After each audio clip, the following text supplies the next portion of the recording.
Last week, Lockheed Martin finally dropped the curtain on its new stealth drone fighter, known as Vectis, a single-engine, low-observable tactical aircraft designed to serve in a loyal wingman role for advanced stealth fighters, like upgraded F-22s and F-35s, not to mention Boeing's new F-47 that's making its way towards service as we speak.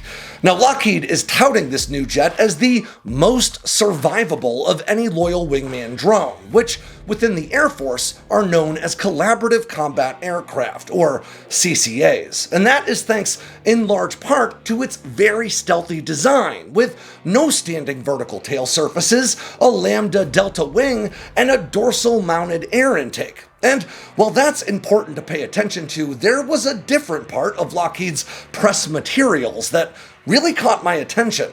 When the firm listed the variety of mission sets Vectis is meant to fly. You see, the Air Force is taking a crawl, walk, and then run approach in its CCA efforts, awarding Increment 1 contracts to General Atomics and Anduril for their air-to-air specific drone platforms, with plans to award later contracts to the same or different firms for CCA drones that are better suited to other mission sets like air-to-ground or attack operations, electronic warfare, or intelligence, surveillance, and reconnaissance, or ISR. And most aerospace firms in this fight are designing their entries to suit the Air Force's conservative approach. But not Lockheed Martin, who's pitching this single drone design as a truly multi-role aircraft, well-suited for precision strikes, ISR and targeting, electronic warfare, and both offensive and defensive counter-air missions. In other words, Lockheed's legendary Skunk Works has no intention of fielding designs that crawl or even walk. They aren't tailoring their proposal to what the Air Force thinks is feasible, and they're instead choosing to jump into this race at a dead sprint, with a CCA drone that's more advanced, more capable, more survivable, and more expensive. So let's dive into this Vectis concept, the tech that led to Lockheed Martin's confidence that they could build it, and the future that they foresee for air warfare. I'm Alex Hollings, and this is Air Power.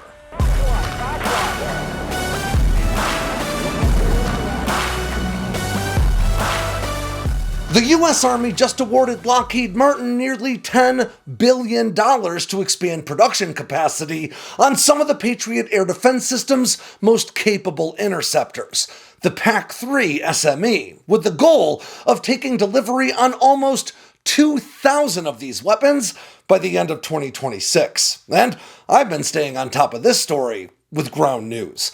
Ground News is an aggregator that collects articles published by news outlets all over the world and places them all into a single easy-to-read feed that helps me not just stay on top of what's going on, but also to see right through most common forms of media bias. Right here on Ground News, I can see that only 22 news outlets have covered this pretty significant development so far, including at least 5 right-leaning outlets and seemingly no left-leaning ones. Now that places this story squarely in what I call a political blind spot for left-leaning news readers. Right-leaning outlets emphasized the record-breaking scale of this contract, with headlines like Lockheed Martin secures largest ever Patriot missile order from the U.S. Army, while most centrist outlets stuck with a just the facts approach, with headlines like Army awards Lockheed nearly $10 billion Patriot missile contract. And Ground News also shows you vital information about each of these outlets along with the headlines, like their political bias, their factuality rating, corporate ownership, and even government affiliations. And speaking of political blind spots, I love the Ground News blind spot feature that shows me stories that are getting all kinds of attention in one political sphere but are being ignored in the other. It helps me make sure that I'm keeping my media intake balanced. Ground News is a big part of my research and my day-to-day news consumption, and it can be for you too. Just go to ground.news/sandboxx with 2 X's, or just follow that link in the description below to get a whopping 40% off the same Vantage plan that I use every day. Again, that's ground.news/sandboxx to get 40% off their Vantage plan that'll help you stay on top of things. Way back in 1977, a group of aviation enthusiasts was given a tour of the famous Boneyard at Davis-Monthan Air Force Base near Tucson, Arizona. Now, this sprawling desert complex is home to literally thousands of retired military aircraft, taking advantage of the dry climate and hard alkaline soil to safely store airframes so they can be used as parts donors or, in some cases, even be brought back to active service if the need should arise. But as this group strolled past several unusual-looking shapes tucked beneath secured tarps, it became clear that one of those tarps had come loose and blown off the still classified aircraft that was hidden underneath. At 42 feet long, it was a bit shorter than an F-16, with long swept delta wings and a conical spike sticking out of a massive air intake it had in place of a nose. And strangest of all, this aircraft had no cockpit. Of course, drones already existed by the mid-1970s, but not drones like this. At least, not as far as the public was aware. The tour group snapped a few photos as they passed, and before long, pictures of this exotic aircraft made their way to the popular publication Aviation Week. And that is how the world found out that Lockheed Skunk Works, or the firm's advanced development division, had built a secret, uncrewed successor to the legendary SR-71. An aircraft Skunk Works founder Kelly Johnson would later describe as the, quote, highest performing of all the Blackbird series. This drone, known as the D-21, looked the Blackbird part, and like the SR-71, took pains to reduce its radar reflectivity in addition to its high speed. It was powered by an exotic air-breathing engine called a ramjet that could propel it to Mach 3.35 at more than 95,000 feet, with an operational range of 3,500 miles. The D-21 secretly flew at least 4 operational missions over Chinese nuclear test sites, but in an age when high-resolution images were taken on film that had to be ejected from the aircraft over international waters for recovery and analysis, well, the program just proved too troublesome, and the drones were secretly retired in 1971. While not the first drone ever developed and fielded by Lockheed, the D-21 maybe best reflected the firm's approach to pushing the limits of the day's technology, and Kelly Johnson's growing belief that drones were the future of warfare. I'll quote him directly now. It may seem traitorous from an aircraft designer, but I see a diminished role for the manned military aircraft and more reliance on remotely piloted vehicles and missiles. When you can put 20 Gs of maneuverability in a missile while a man can pull only 9 Gs at most, 9 times the gravity of his own weight. When you can provide a missile with the search capability to find its target, and when television and other relay links from a high-flying U-2 or space satellite can give rapid readout in real time to a man at controls in Washington, why send a man over enemy territory at all? Now, Johnson said that in the early 1980s, more than a decade before the MQ-1 Predator would enter service and eventually become a lightning rod for remotely piloted combat aircraft, and more than 2 decades before Lockheed Martin's own unmanned RQ-170 would secretly enter service in a similar role to the D-21s, but leaning even harder into stealth to gather intelligence in contested airspace. Visionary that he was, Johnson knew that the future of military aviation would see crewed aircraft become more and more expensive, while also taking on less and less risk because of that cost, and remotely piloted and semi-autonomous platforms would need to step in to fill the most dangerous roles. And now, more than 60 years after Johnson's D-21 first took flight, his alma mater in the Skunk Works is aiming to go even further than he envisioned, building what effectively amounts to one of the most technologically advanced fighters in the world, but without a cockpit for a pilot to control it. This time, I'll quote today's vice president and general manager of the Skunk Works, O.J. Sanchez, quote, "Vectis is the culmination of our expertise in complex systems integration, advanced fighter development, and autonomy. We're not simply building a new platform, we're creating a new paradigm for air power based on a highly capable, customizable, and affordable agile drone framework.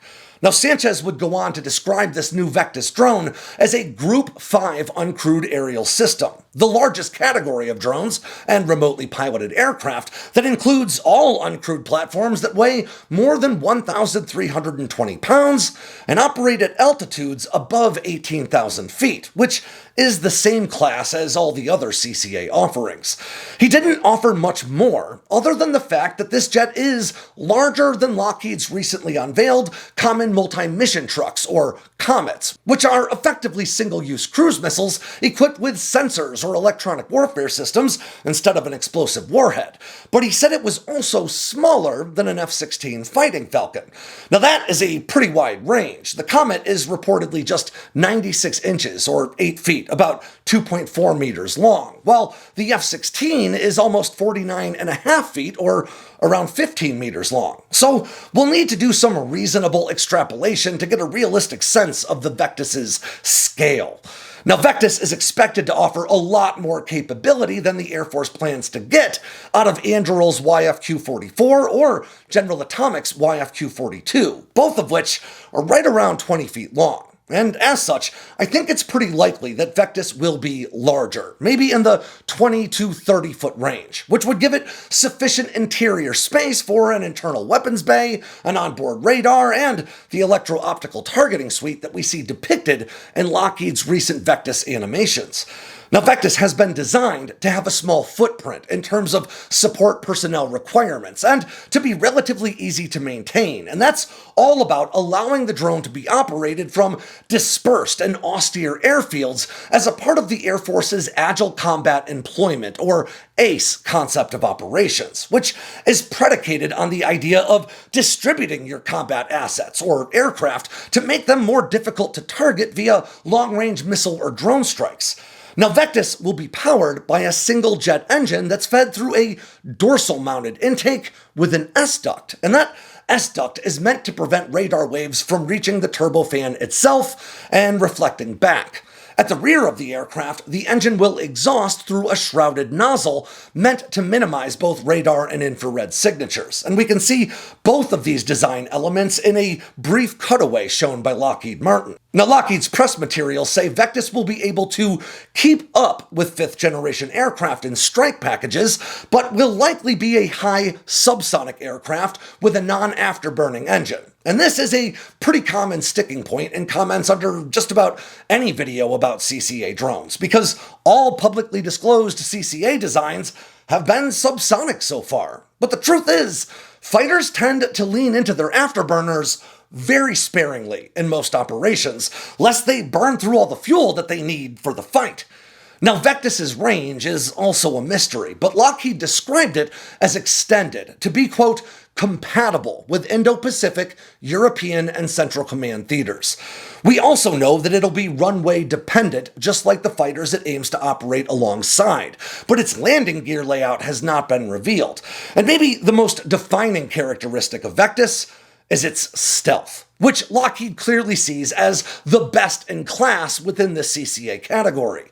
They've described Vectis as the most survivable CCA, which can be attributed to both its emphasis on low observability and on secure communications, which they say pulls largely from 5th and 6th generation fighter programs. While the weapons bay isn't shown in Lockheed Martin's released materials, my assumption is that it'll carry its munitions internally for the sake of that prized stealth. And it's worth mentioning that stealth could be very important for these CCA drones if they were to find use in a defense of Taiwan scenario. According to wargames played out by the Mitchell Institute for Aerospace Studies, America's best chance at dominating the airspace of such a fight would involve using CCA-type drones as the lead force to disrupt and suppress China's integrated air defense networks, while also maximizing the survivability and the efficacy, thanks to relayed target data, of crewed fighters like the F-22, F-35, and F-47. But to be clear, this could be done with lower-cost aircraft, but effective planning requires finding the appropriate balance of cost versus capability. If a mid-range, moderately stealth CCA costs $20 million and has a 50% attrition rate in contested Chinese airspace, but a higher-end, stealthier drone costs $35 million apiece but can bring that attrition rate down to just 10%, well, it becomes more cost-effective to field fewer higher-end drones than more less survivable ones. And I'll run you through that math real quick. If you take the price of the lower-end drone, $20 million, and divide it by its survival rate, 50% or 0.5, you get a cost for each drone that makes it back to be reused again of $40 million.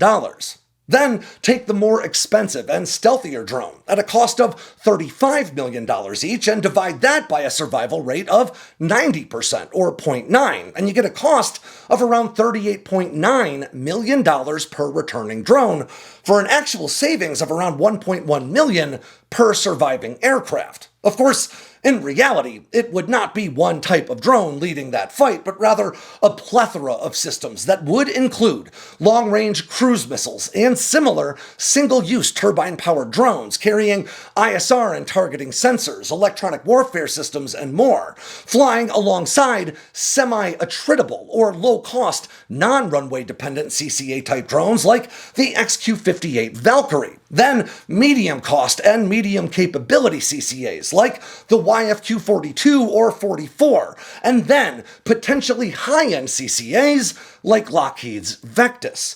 With so many targets flooding into Chinese airspace at once, air defenders would be forced to prioritize what appeared to be the most pressing threats, probably systems like the ADM-160C MALD-J, carrying digital radio frequency memory or DRFM repeaters that broadcast the radar returns of inbound B-52 bombers or F-15E Strike Eagles.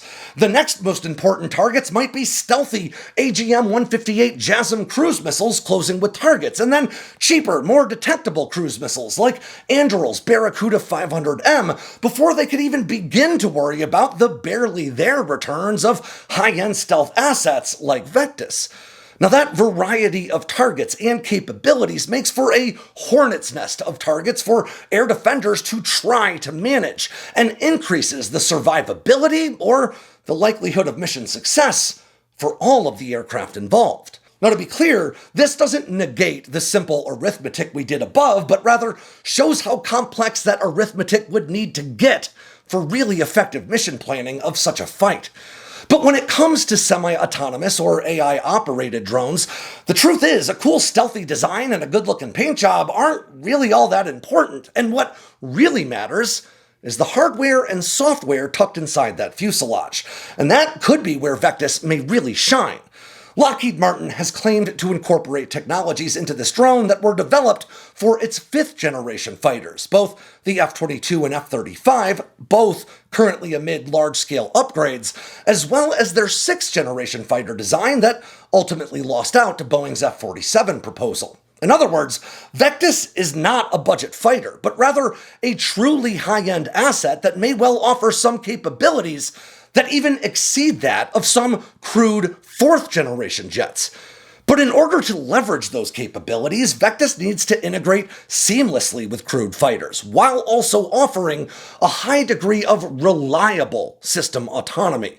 Pilots need to be able to allocate targets to CCA drones and then leave them to execute that command with minimal oversight so they can focus on something else, and that is no small undertaking.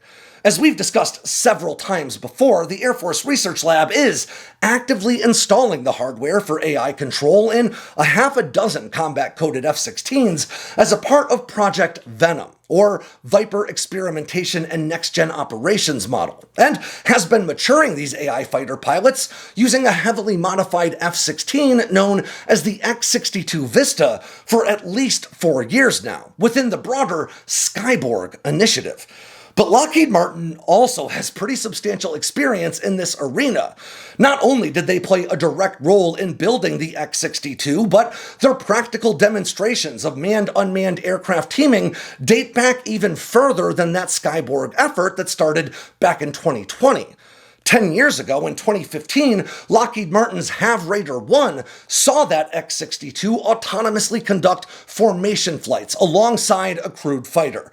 By 2017, the X-62 served as a surrogate CCA drone using the same onboard autonomy software to conduct an air-to-ground strike mission exercise while reacting in real time to a dynamic threat environment in HAV Raider 2. In 2022, Lockheed Martin announced Project Carrera, a $100 million effort to pair F-35s with air-launched drones that were called Speed Racer at the time and were very similar to the firm's recently unveiled Comet drones. In 2024, Lockheed Skunk Works teamed up with Iowa's Operator Performance Laboratory, or OPL, to use one of their L-29 Delphin jets as a surrogate CCA. Controlled by that same autonomy software, that L-29 engaged a variety of virtual adversaries while flying in the very real sky, conducting head-to-head dogfights, airstrike support operations, and even missile intercept missions. Now, according to Dr. Tom Mock Schnell, the OPL professor at Iowa's Technology Institute, that L-29 performed even better in real-world exercises than it did in their simulated environment. Now, there are several other Lockheed-led AI piloting efforts already underway, and certainly more behind the veil of classified funding. According to Lockheed's O.J. Sanchez, the firm has even already begun simulated air combat missions in a digital environment that include a single F-22 Raptor serving as the coordinator for 4 Vectis drones. And in the past, Lockheed Martin has also disclosed conducting similar simulations with a single F-35 effectively controlling as many as 8 CCA-style drones. Now, Lockheed's Vectis materials also place a very heavy emphasis on open mission system software architecture that allows Vectis to integrate easily with existing and future command and control systems, while maybe just as importantly, streamlining the process for future updates and upgrades without being tied to Lockheed Martin for execution. And that is a mistake the Air Force made with the F-35 and has no intention of repeating again.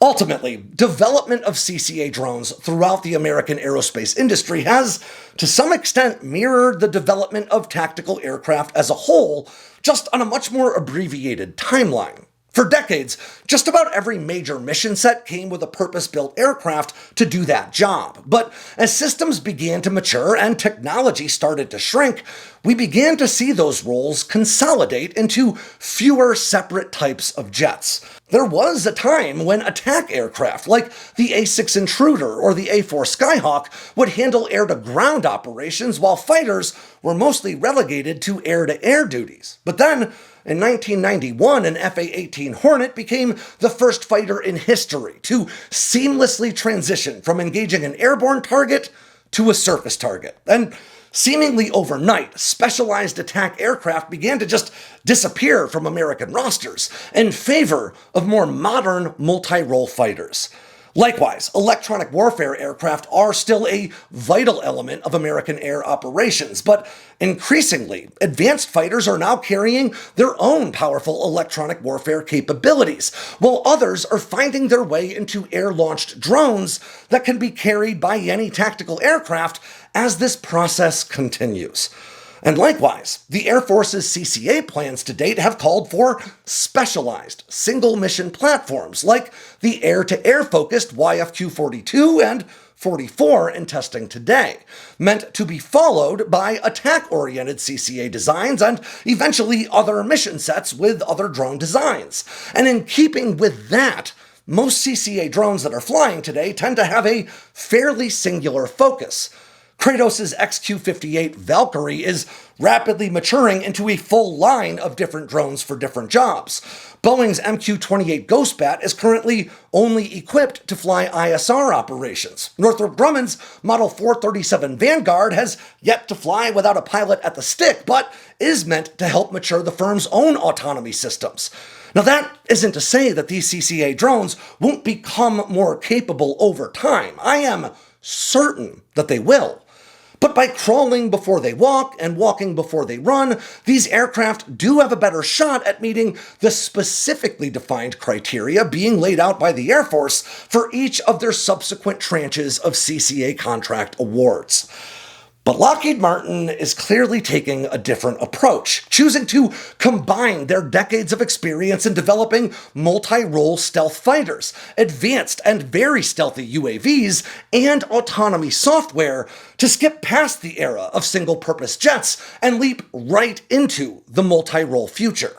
So, while to some extent you might see Vectis as just another CCA competitor that'll need to square off against the likes of Boeing's MQ-28, Kratos' XQ-58, Northrop Grumman's Model 437, General Atomics' YFQ-42, and Anduril's YFQ-44, it is important to understand that Lockheed does not seem to see it that way.